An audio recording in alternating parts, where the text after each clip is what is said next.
I'm Amanda Burrell, and I'm in Spain to look at a project that's saving one of the world's most endangered mammals. And I'm Sabina Shrestha, reporting on how Nepal's forests are being saved by local communities. And I'm Belinda Henley at Zealandia, a wildlife sanctuary in the heart of New Zealand's capital city, Wellington. And I'm Russell Beard outside the Supreme Court in London to meet a big thinker who believes the Earth needs a lawyer.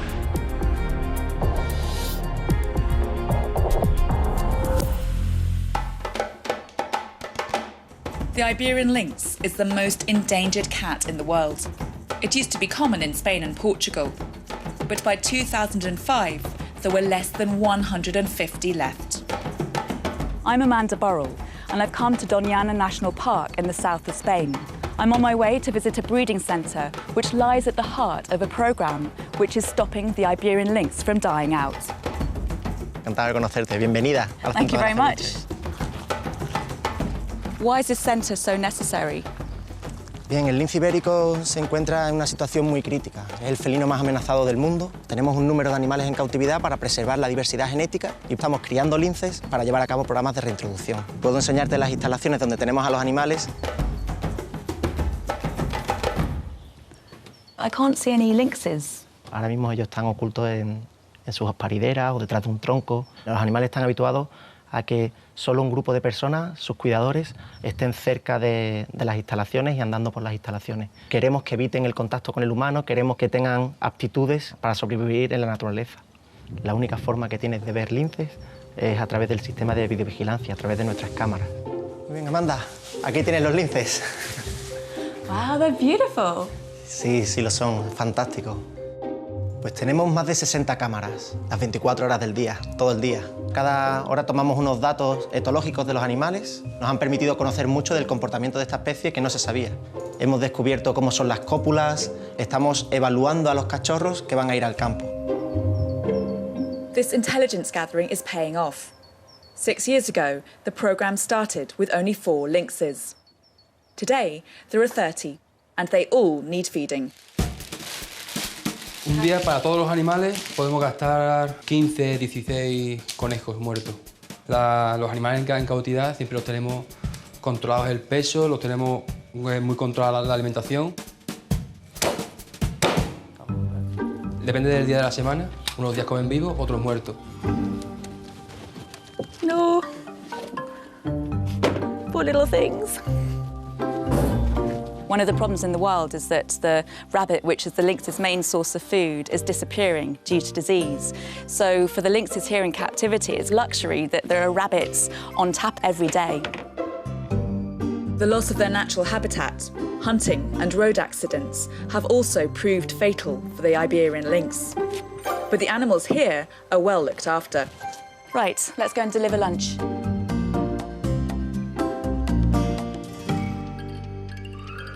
The lynx's enclosure, which we're about to go into, is incredibly protected to ensure that the lynxes don't get any disease. So I'm having to put this sterile suit on in order to make sure that I don't harm them. We're the first film crew who's ever been able to enter into the enclosures. These are wild and dangerous animals, and if they feel threatened, then they may attack. Es importante para el lince buscar la comida, porque todos los días le pusiéramos la comida en un mismo sitio, el animal se llega a acostumbrar y pierde calidad de vida. It's a real fine balance between keeping the lynxes in captivity, but also ensuring that they maintain the habits that they would have in the wild. ¿Qué es eso? Es una chapa de acero con un canalillo y la orina cae en estos recipientes que diariamente recogemos. Rocío, ya tenemos la muestra de Damán. Cambio. This is a non-invasive way to see the renal function of our lynxes. The strip is going to say us if there's blood or infection in the urine, if there is glucose or protein. And you do this regularly for every single lynx? Yeah, at least once a month. A urine analysis like this can detect illnesses such as kidney disease, urinary tract infections, and diabetes, which lynx, like other cats, are prone to. If blood cells, protein, or glucose are present, further investigations need to be done. Reproductive health is also checked by monitoring hormone levels in blood and feces. ultrasound examinations, and sperm collection. And DNA samples are taken from body tissue, so each lynx's genetic makeup can be determined. All this scientific knowledge and detailed observation is pooled weekly, with one sole purpose in mind: making babies.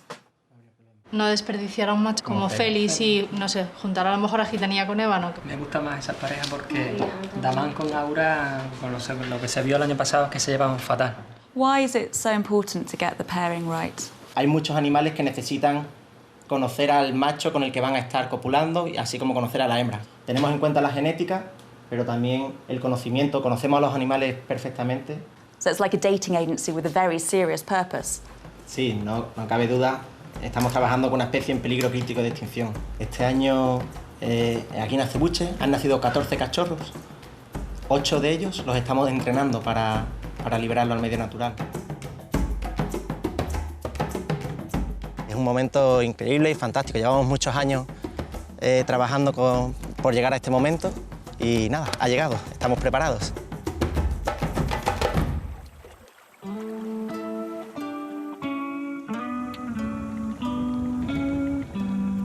El Acebuche is part of a larger programme. 5 centres in Spain and Portugal breed cubs to reintroduce into protected areas such as this, Doñana National Park. It's the cool of the day now, so we're hoping they're going to be out hunting. But because they're such solitary and reclusive creatures, we're going to be incredibly lucky to see one.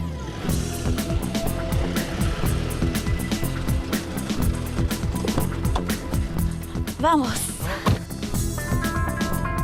A manchas, color pardo, un color parecido a la vegetación, de tal forma que podemos tenerlo al lado del coche y no lo vemos. And how likely are we to see a lynx today, do you think? Una entre 1000. De 1000 días que viene ves uno. Okay. Sí, es la comida. A rabbit? Okay, so maybe there's a lynx nearby wanting breakfast? Sí. Puede ser un buen sitio para ver.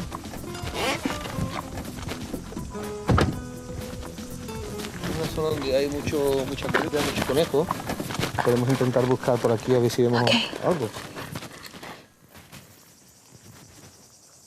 Viene por aquí, camuflándose entre el matorral. Él es bajito, pequeñito, él no es muy grande y viene camuflándose para que los conejos no lo vean. This area is actually artificially created. These tree stumps have been planted here to encourage rabbits to live here. And of course, where there are more rabbits, then there's likely to be more lynxes. Ve las tripas. Wow, God, look, there's a rabbit head here. And this is rabbit guts. And they look quite fresh, don't they? Es fresco, es de esta mañana. I mean, this is really exciting because it shows we're on the right track. I'm really disappointed that I haven't seen a lynx here in Doñana, but I'm also really happy that I saw the next best thing, the remains of a rabbit, still fresh from when the lynx had eaten it just an hour before. So this is evidence that the conservation programme has got off to a good start. But there's still a long way to go before the threat of extinction that hangs over the Iberian lynx disappears.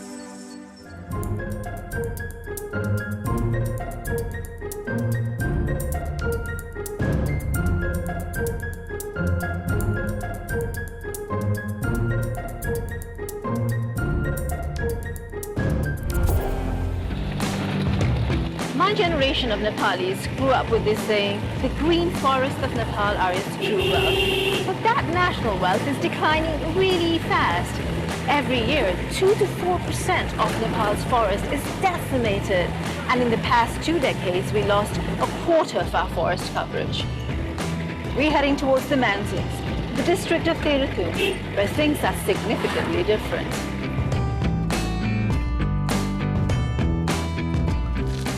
So here we are in eastern Nepal, and Tulsi and Ganesh here are going to take us to a forest managed by the local community, which is somewhere down there.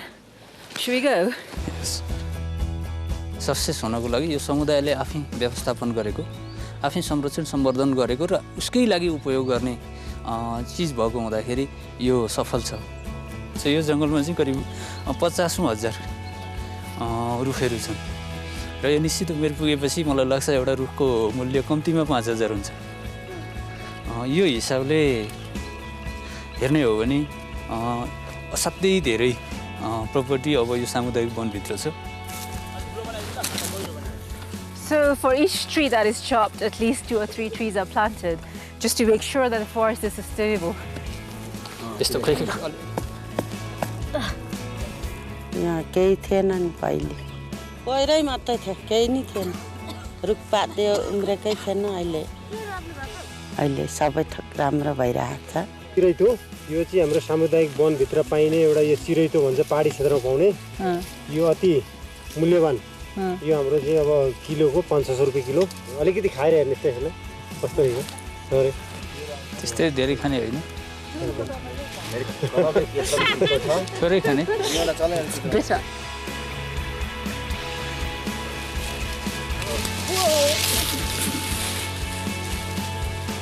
जति आम्दानी हुन्छ त्यो आम्दानीलाई 3 भाग लगाउनुहुन्छ 3 भाग लगाएर 1 भाग हाम्रो समूहलाई दिनुहुन्छ भने 2 भाग चाहिँ उहाँहरू उपभोक्ताले राख्नुहुन्छ अहिलेको अवस्था हेरेर र अगाडिको अवस्था तुलना गर्दाखेरि उहाँहरूको आर्थिक अवस्था चाहिँ निकै माथि उक्सेको देख्छौँ के जस्तो उहाँहरू अलिक धनी हुनुभयो उहाँहरूले आफ्नो बच्चाहरू पढाउने घरायसी काम गर्न अहिले मेरो चाहिँ जम्मा सामुदायिकलाई दिएर पनि जस्तै मानिलिउँ 1.5-2 लाख भयो भनौँ न अहिले ए तपाईहरुको वन त एकदमै धनी रहेछ त म नि यही आएर बस्नु पर्ला हैन अब बस्नुपर्छ नि मिस अब जडीबुटी जस्तो चिज हो अब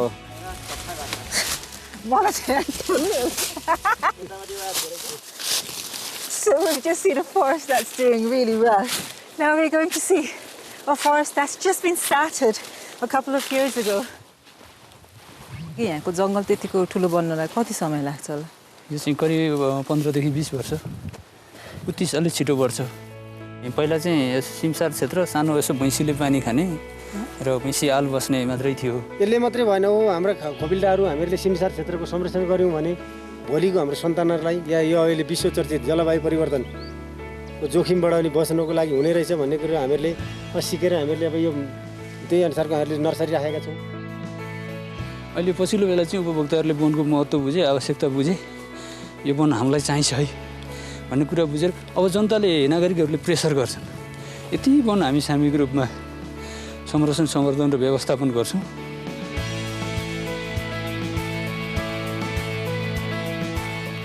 The people here depend on the forest for their living. Handing forest management back to these communities seems to be a perfect way to address the needs of the people and of the environment.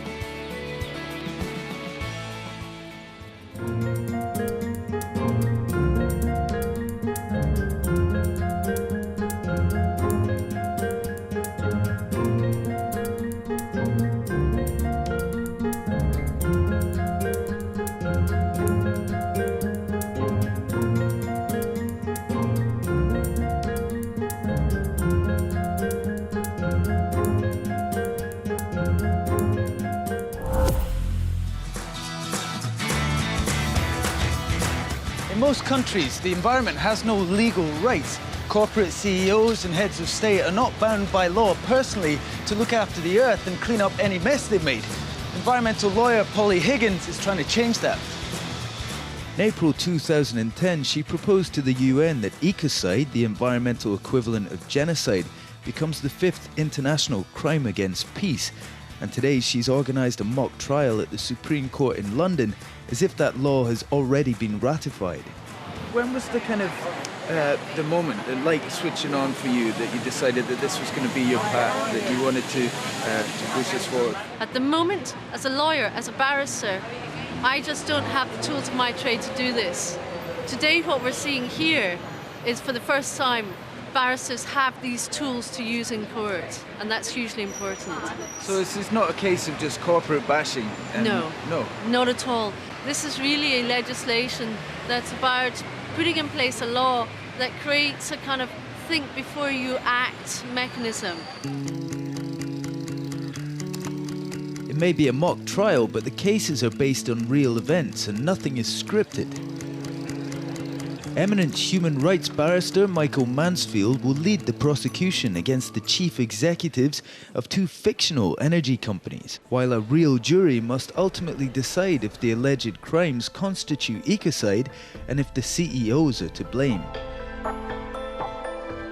Today, the trial concerns the ongoing ecological damage caused by surface mining at the Athabasca tar sands in Canada, and the massive oil spill in the Gulf of Mexico, which flowed for 4 months in 2010. There are some crimes that are regarded as so serious by the international community that they've been made international crimes.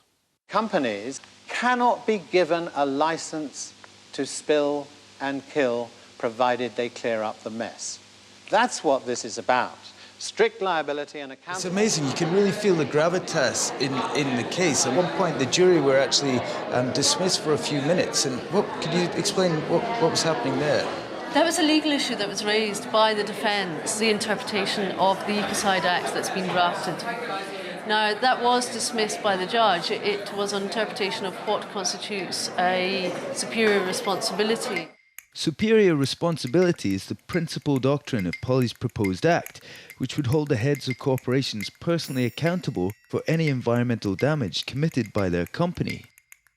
Well, it's really interesting seeing this being put into effect, and it's a really good idea to do a mock trial, to have 2 people sitting there who will, if this act is ever brought into force, be the individuals who are sitting there responsible and answering for the crimes that they've alleged to have committed. Ultimately, ecocide is a crime, and crimes are committed by individuals, not companies. Back in the court, the defence turn up the heat on a prosecution witness. Until a day or 2 ago, your knowledge of tar sands extraction was virtually non-existent. That's correct, yes. Can you help us? No, I can't help you on that. I really don't know. This could be acquittals, it could be convictions. I have no real strong sense. After an hour of speculation outside the court, we're called back in to hear the final verdict.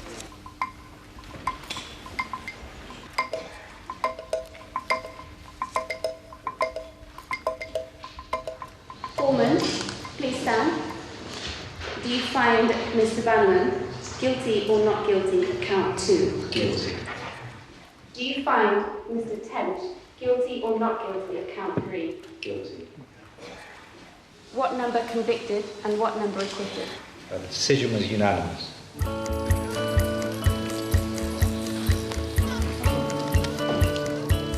That was amazing. You weren't sure. You weren't sure which way. It's about ensuring that we all understand the principles. And I think even Polly will say she's got to go back to the Act, as we all have, tighten it up, and make sure that when it is accepted by the United Nations, it'll stick.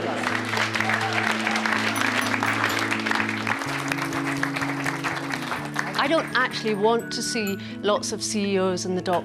I'm not anti-profit, not at all. But I am anti-profit that's coming out of vast damage and destruction, the likes of which is being examined today. Hopefully, this is the beginning of the end.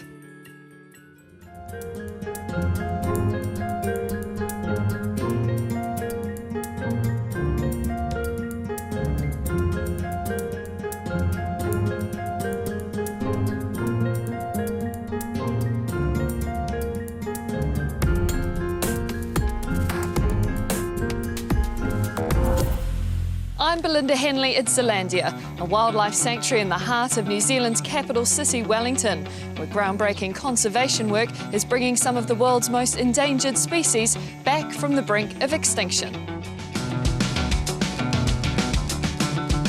New Zealand, a South Pacific island paradise that took almost 80 million years to evolve, has almost been ecologically destroyed in the last few hundred. It's a decline that began with the arrival of humans and the animals they brought with them. In a lot of ways, this fence really is your greatest achievement, isn't it? Absolutely. Without the fence, we wouldn't have achieved what we've got today. It's our skin. Almost 9 kilometres of skin, designed to keep out all pests and predators. The curved top stops climbers, such as possums, cats and rats. And the underground skirt excludes the burrowers, like ferrets and stoats. And then the hard work really started, which was actually getting everything from this side of the fence out. Yes.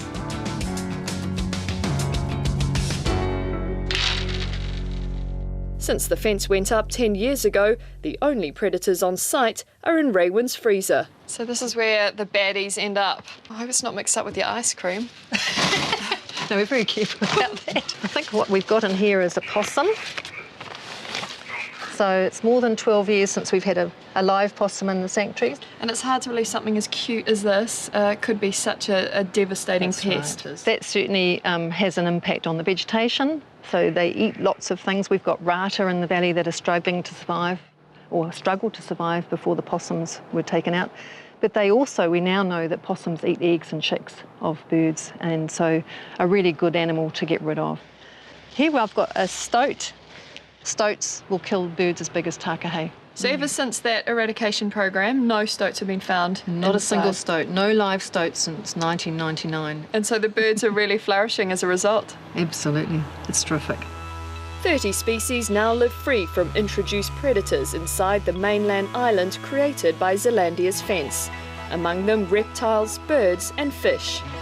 There's not many places in the world the national media gather for a glimpse of a couple of birds. In this case, New Zealand's most endangered, the flightless takahe.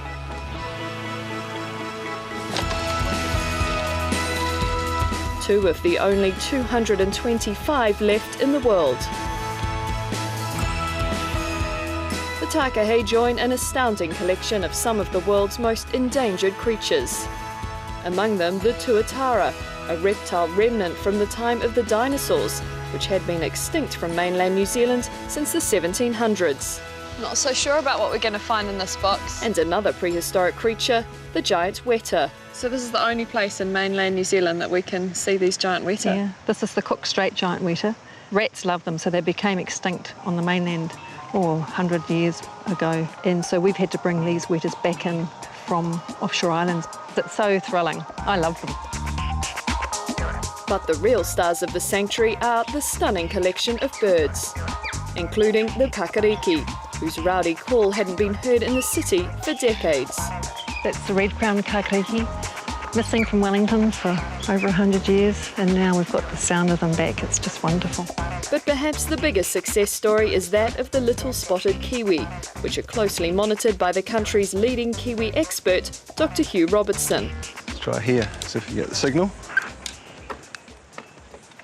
What are you listening out for? Oh yeah, you can hear the beat. That beat? Yep. We released 40 birds here 10 years ago, and we determined there were about 95 to 100 birds now. I would love to see one. We'll try. We've got the dog here to help us locate it. Come on, Cara. Come on.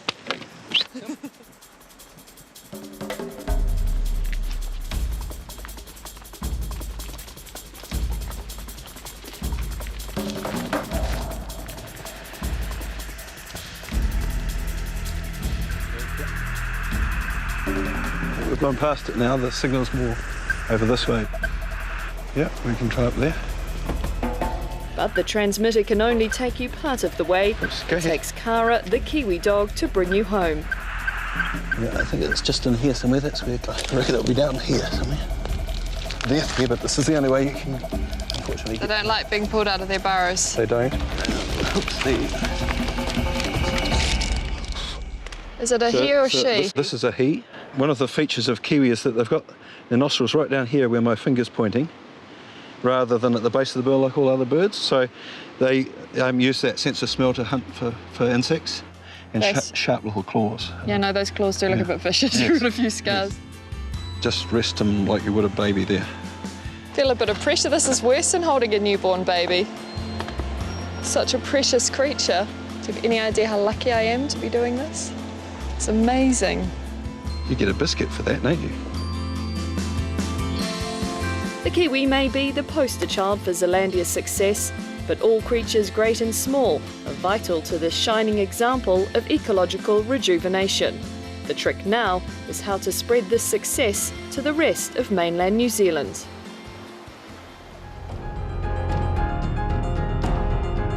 It is 6:30 and we've woken to news of a lion kill that's taken place in the last few hours. Apparently an ostrich was taken and we're on our way to check it out. One of the lionesses in the pride that made the kill has been fitted with a transmitter which should identify precisely where the group is feeding. So how far away do you think the line is? I think it's maybe about 300 yards from where we're standing. That close? Yeah, that far.